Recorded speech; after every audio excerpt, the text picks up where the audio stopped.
And good morning, good afternoon, good evening, whatever time zone you are in. This is not a walkthrough. Let's just get that out of the way. This is actually a verdict video. So welcome back to Killzone Shadowfall, but this time it's the verdict edition. Because I finished the main campaign and I did a little bit of the multiplayer and the co-op called Shadow Intersect. So I wanted to kind of get the full experience of the game and showed you guys those videos. It's not up yet, but those two, the multiplayer video and the co-op video, will be up probably in a couple of days, depending on the 4K format. But this one won't take long. Once it's uploaded, then you'll see the verdict, and you guys can definitely leave a like or subscribe and stop with the spam comments. And guess what? I'm going to do the spam comments. I'm going to freaking remove it, or I'm going to block it. So you can continue to do the spam comments. Bring it on. I will remove it. Faster, you can say Buzz Lightyear. I'm going to keep that in the video. So, as I always do with my verdict video, I'll kind of give you my scheme and what I do for all my videos in a sense, all the playlists. First, in the beginning, I talk about a brief history with what a brief history of the series that I possibly played in the past, or if this is a new game and I absolutely know nothing about it, or I actually have seen it. Then I play the middle is playing the game fully, giving my commentary, giving my reactions and what I thought about that moment, or staying silent, and then telling you what I thought about the moment on the next video. And then to the end, then we do a rating video, which we're doing now. So getting straight to it, I give it a 7 out of 10 for the Killzone Shadowfall. I think that's pretty appropriate. What's the negative? It kind of goes to the co-op and the campaign. But for the campaign, it was really not. Yeah, it was the owl. The owl robot thing that you use before it gets temporarily replaced with Echo, which is the best part of the campaign. But the owl, it's not utilized as I thought it would be. It was cool initially, but then it got boring the entire campaign, or the rest of the campaign. The reason why the owl robot is not great because you get a turret, the rope, the electric shock, and the shield. Guess what? You're not going to be using it as much. You're not. You're really not. And let's buy these rewards first. Okay, yeah, let's do it. Kinda curious about the mystery box. Ooh, nice. Yeah, screw it. I'll buy another one. Okay, faster movement. Have to remember that. Okay, now let's exit out of this, because we'll get more. So anyway, the OWL component for the campaign, it's not utilized as best as I thought it would be. I felt like all the cool abilities that it gives you, the shield, the rope grapple thing, and the turret and the shock, they're not utilized as much as I want them to be. They're just kind of there. And they help you progress the plot, but that's pretty much it. It's not used in a very effective and practical way. It's just there. It felt like it was tacked on. Just like the motion controls of Killzone 2 and some weird thing in Killzone 3, the owl just felt like it was tacked on, and it just was not a great addition. It was not a great addition at all. In fact, if they got rid of the owl, I would have been a happy camper, and I think I would have enjoyed the game more immensely. Especially when Echo showed up. When you got to have Echo as your co-op partner, replacing Owl, the game play got better. And just when we got back to the Owl, I was like, oh, cool, this is awesome. And then they brought Owl back. I was like, oh, well, this is lame again. So there's that. And the single player fights, the campaign fights, they're not fun. I didn't enjoy it as much. When I was doing it, I felt at first it was like, okay, classic Killzone. Kill the enemies, go through a room, kill the enemy again, hold the line, kill the enemy again. But after after the spaceship kind of horror one, then it kind of got repetitive.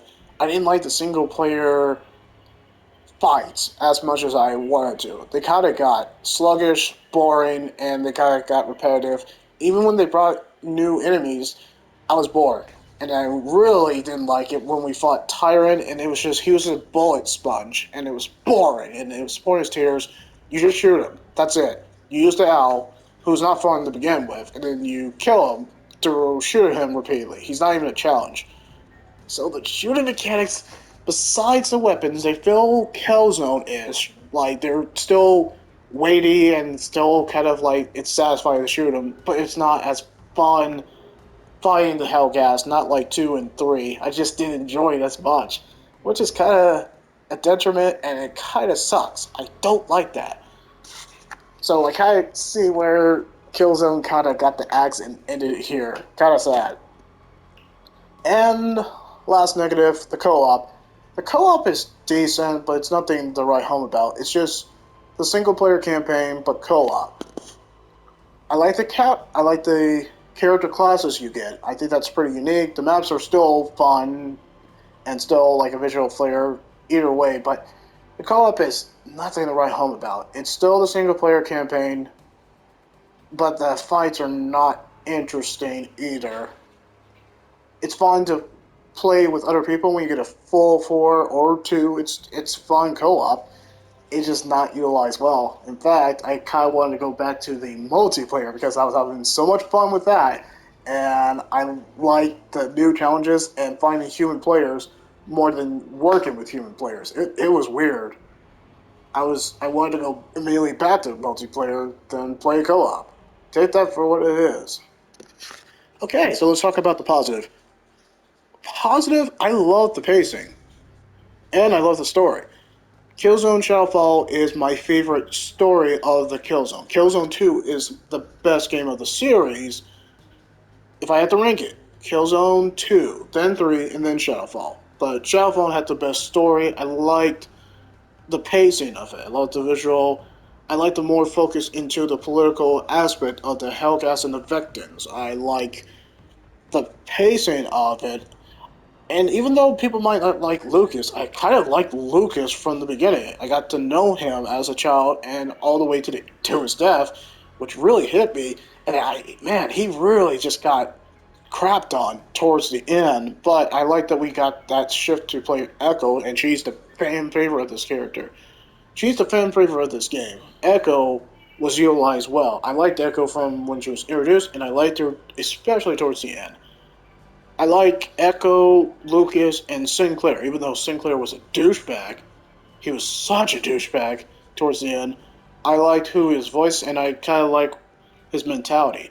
None of the other characters stood out. Not like Scholar, Frazeri, and, well, the characters were not great from Killzone 2 and 3, but I like the heavy focus on looking through the personal lens of a character who actually, he seems bland, which you're right, but I like his take of understanding the Hellcats and his personal stakes and learning why he hates them and how the environment has significantly changed after Killzone 3. I just feel like the story had a great personal and political lens through, and three good characters in the campaign. I just felt like the story just really was more focused, better polished, and even though I died multiple times with a free fall, I just felt like that changed it up a lot. I just felt like it was going to an end goal, even though the main character suffered for it in the worst way that you could think of. I just felt like the story was strong throughout the whole thing. It just didn't. It felt like every area we went to had a purpose. My favorite one is where we had to work together with Echo, have Vectin, have Hellgas. I thought that was the most interesting because it gave you perspective of the Hellgas that we had one black and white lens from Killzone 2 and 3, but it just gave us a more introspective look that you're like, you know, the Vectins or the ISA, VSA, we seem like the douchebags in the war, and the Hellgas seemed like the kind of the victims of our persecution, which is not wrong. And once you think about it, in 2 and 3, yeah, the Hellcats were kind of douchebags and the bad guys. But in the Shadowfall, the Vectans and the Hellcats were bad guys, but the Hellcats were kind of given a sympathetic light, which I thought that was freaking interesting. Another positive about this, oh yes, and the visual flair, I think we could put that in our own category. Killzone always has like really top-notch graphics since the PS3 era, 2 and 3. I think Shadowfall had basically great visual flair, great graphics. I think it was, for a launch game of PS4, it looked pretty fantastic. So apart from that, multiplayer was actually fantastic. I like the unpredictability. I like how you're leveling up. It just felt like there was more incentive to play multiplayer. Fun gameplay that actually worked in the multiplayer than the campaign, which is odd. So yeah, I think 7 out of 10 for Killzone Shadowfall is fitting. I think it's worth a rent besides buying it. I think getting it from PlayStation Plus is the better option, but to rent it, I don't think it's the best of the Killzone series, but I think you'll like it, especially for its single player story and the multiplayer. But everything else, you're gonna have a better time playing Killzone 2 and 3. They didn't have the best stories, but they were fun, and their multiplayer was fun in Killzone 2. 3 was good, but if I had to rank the multiplayer, Killzone 2, absolutely, and I think Shadowfall, then 3. So, guys, I hope you enjoyed this verdict video. The schedule is going to be Final Fantasy 7. Sorry, spoiler. Intermission, that's 1. And definitely Control when I get time, and Horizon Zero Dawn. I think that sums it up. That's our schedule. Definitely leave a like or subscribe. Please leave appropriate comments. Not spam comments, just appropriate comments.